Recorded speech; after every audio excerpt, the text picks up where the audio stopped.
money and the work. The more we got, the more we seen it just was never gonna be enough. Ain't never gonna fix what's wrong. Maybe we all lost. And maybe we ain't never gonna be found. Now, in today's breakdown, we are going to be going through the exclusive images and the official details for Raising Kanan Season 5. They just released a short teaser where there wasn't much to go on. They gave us a few new scenes, but they're still keeping everything very much vague, not giving too much away, especially when it comes to Rock. The question still lingers in terms of whether she's dead or alive, and they've only further fueled the speculation by showing us this, Marvin at the graveyard. The teaser definitely has cast a shadow of doubt for sure, but it still hasn't changed my mind. I still believe that Rock is alive, and as we constantly say throughout every season of Power, they sure do love to throw us down the wrong direction in every single teaser and trailer, and I definitely have no doubt they're playing the same game here. But aside from Rock and away from the teaser, they did also release the first look exclusive images for the final season. There's a host of images from Unique, Breeze, Kanan, Marvin and Juke. We've also got Snaps and Pop. We've got our first real look at Pino Bernardi and Florence Flossie Sigel. There are also some fresh new details that have come through about some of the plot and storylines involving these guys, so we definitely will run through those details as well. But that's the agenda for today. We're going to be running through the synopsis for Season 5, the first look exclusive images, and the new details for all of these characters, for what will no doubt be a very intense, a blockbuster, edge of the final seat season for Raising Kanan Season 5, where nobody is safe. Nobody's untouchable. Now, starting with the official synopsis for Season 5, which is from Deadline, and it reads the following. In Season 5, Kanan's true ruthlessness takes shape. He knows exactly who he is and who he must become to defeat his enemies. Kanan solidifies his place in Queens' drug business, alongside Southside legend, Breeze, and their alliance also sets the stage for a reckoning that will ripple through every player in this dangerous game. Whether it's the Thomas family facing the collapse of their reign, Unique fighting to preserve his legacy, or the Mafia maneuvering behind the scenes, many sacrifices will be made. However, nothing will stand in the way of Kanan's pursuit of power. After all, this isn't the end of Kanan's stock, it's just the beginning. You already know how my shit ended, and now you know how it started. But the real story is what happened in between. This is my story. This is a Southside Jamaica Queens story. Now, we definitely will get to the exclusive images in just a moment, but just in terms of the official synopsis, we know this is the moment where Kanan fully transitions from that pup into a wolf that Sam the Crackhead spoke about back in Season 2. He's someone who's been in the streets long enough to see gangsters come and go, and the fact that he said this about Kanan very early on, he already knew what this kid was about to turn into. We've seen 4 seasons of a lot of conflict, whether that be with family or outsiders, same with betrayal, especially when it comes to Rock. We've seen Kanan facing moral struggles, an identity crisis, loss of loved ones, and every single one of those moments has definitely contributed towards him now embracing who he's become. He knows who he is, and he knows who he has to be to defeat his enemies. He's gonna have to be that cold, calculating, power-hungry chess player that we originally saw from Power. And this is the season where he finally will be making his mark in Queens. This is where he stamps his authority and goes full throttle with the help of Breeze. And it also brings me over to the section on Breeze. This motherfucker. Yeah? You already know. Kanan solidifies his place in Queens' drug business alongside Breeze, and their alliance also sets the stage for a reckoning that will ripple through every single player in this dangerous game. Now, the introduction that we got from Breeze was a very light introduction, nothing too over the top, in my opinion, perfectly executed by 2 of the most powerful and influential OG players in the game. So far, we haven't kind of been given any indication in terms of what he's really about and what he can do, but I definitely think we have a pretty good idea from the teaser. He's going to be a very powerful player in Queens in this final season, and his partnership with Kanan will definitely help him to elevate to a new level and a new status in Queens.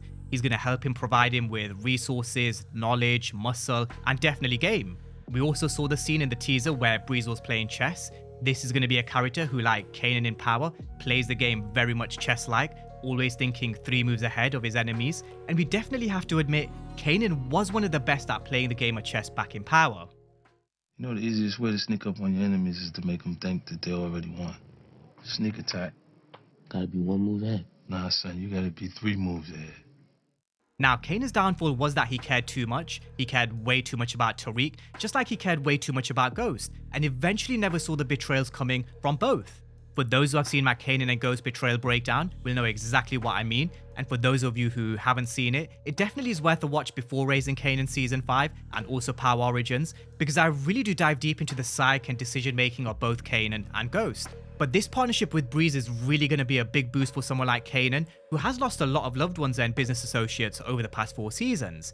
D-Wiz, Famous, Ronnie, and Crystal, who in my opinion would have definitely been a very important queen to the king. Crystal was very street smart and had a lot of wise words to give to Kanan, even though he barely listened to a word that she said. She was a very smart girl. But in now steps Breeze. He's going to be a welcome boost. It sounds as if they're going to be a very dominant force that threatens everybody in Queens.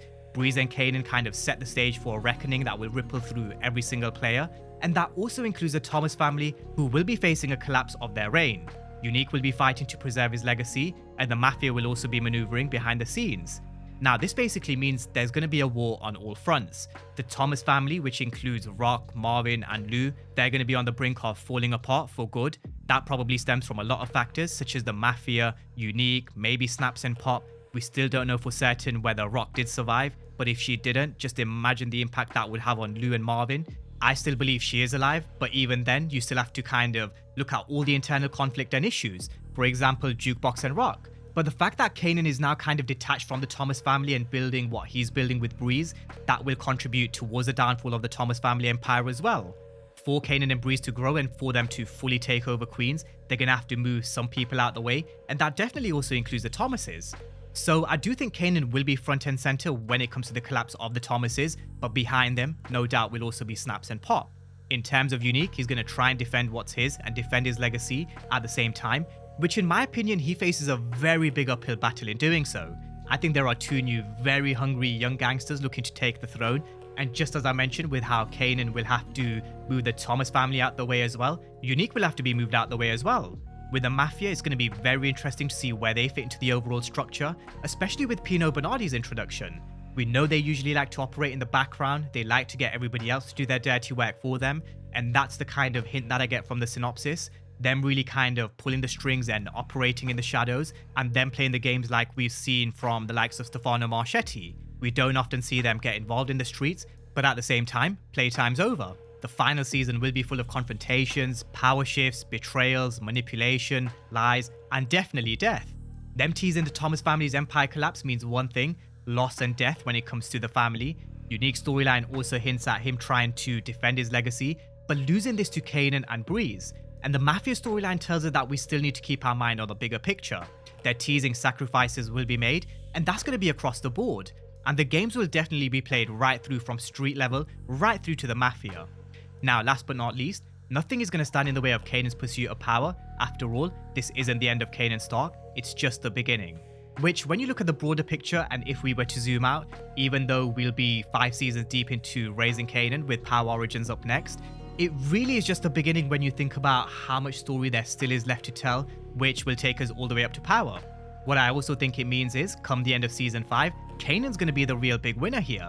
He's going to win big with Breeze by his side. He's going to have the power that he wanted, the territory of Queens. He'll have the streets, respect, and the mindset that comes with it, that eventually turns him into the monster that we saw from Power. However, having said that, even though I do think he will be the eventual winner come the end, would he have really won? Because who really wins in a war? Just like Marvin said, the money and the work, the more we got, the more that they saw, it was just never going to be enough. You can't fix this wrong, it's never going to fill the hole in our hearts. Maybe we lost, and maybe we're never going to be found. You don't have any friends, do you? You find it hard to make and maintain human connection, right? Are you sad? You feeling empty?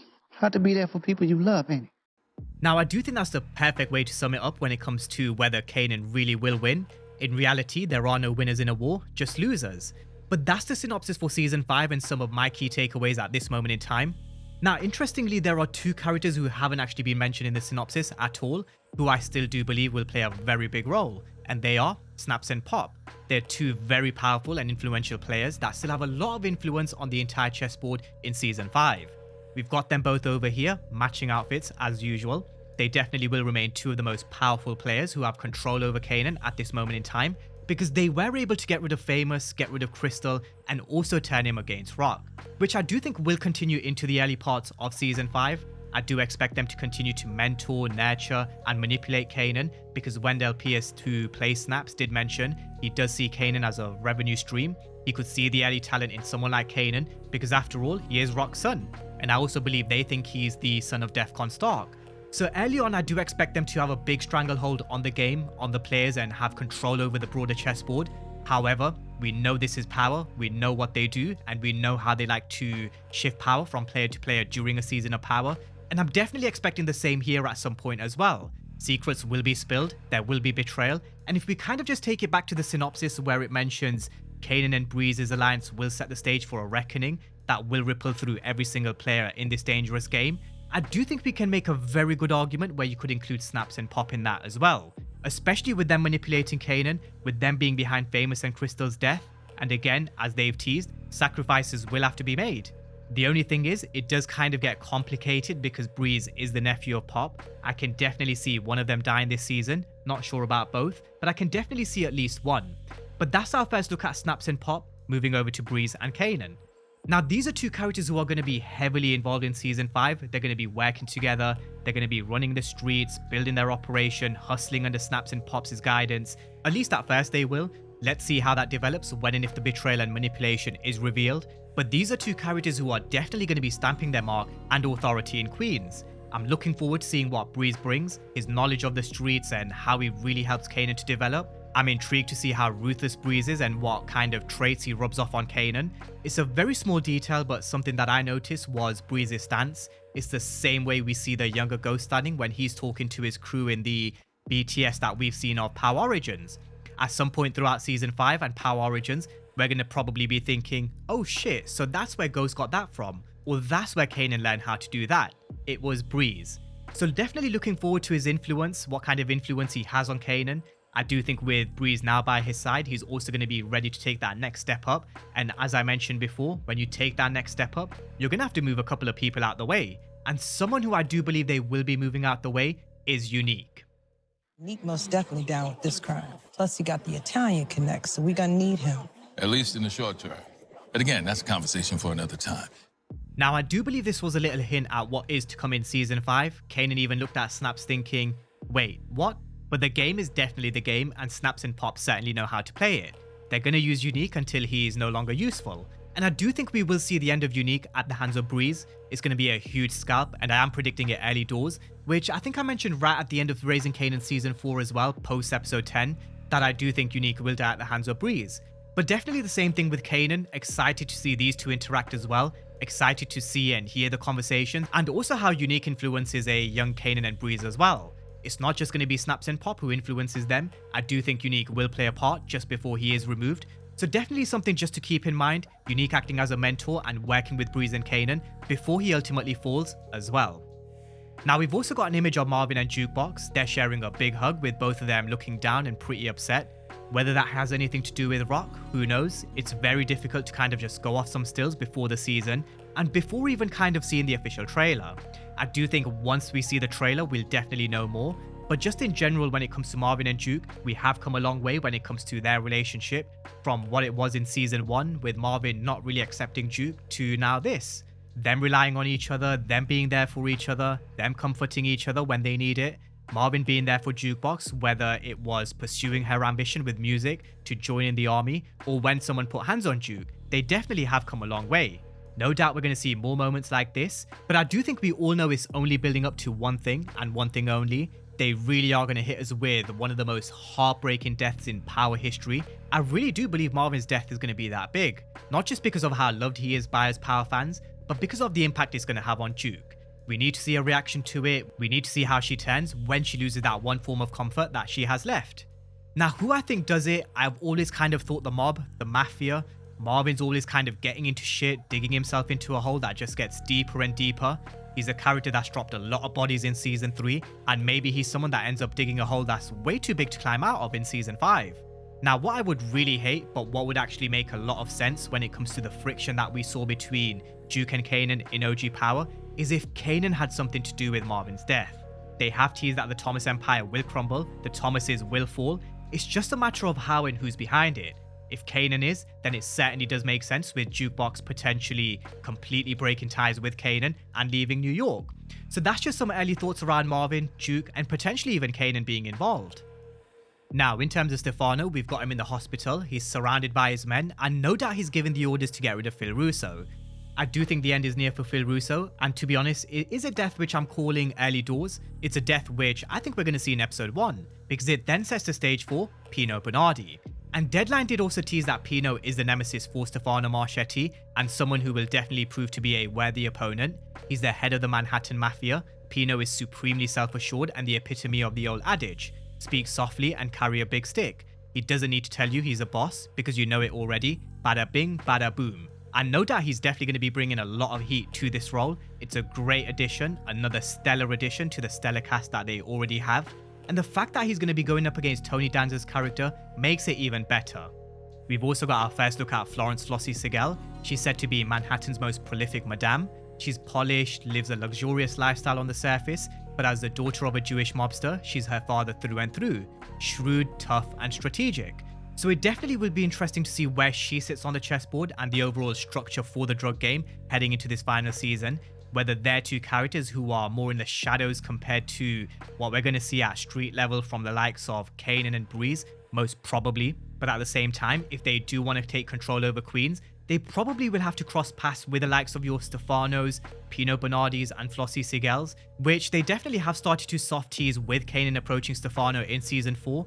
They've started to just slowly soft tease Kanan trying to move up the ranks and build those connections and relationships with the Mafia. And if they are to take over, it definitely is hard not to think they will cross paths with the likes of these big players. And again, the perfect two characters who could introduce them are Snaps and Pop. But that's a wrap in terms of the synopsis and the exclusive pictures. Just reading the synopsis alone should give everybody a hint that Kanan and Breeze will be making their mark in Queens. They will be taking Queens by the end of Raising Kanan season 5, but at what expense? The Thomases, Unique, some of the Italians, perhaps even Snaps and Pop. So with that being said, I'm going to leave you guys with a question. Even though Kanan will most likely be standing as the winner alongside Breeze, will he really be able to consider it a victory after he loses everything from his family to himself? That's the thought and question I'm going to leave you guys with. So with that being said, as always, thank you guys for watching, and I'll see you next time.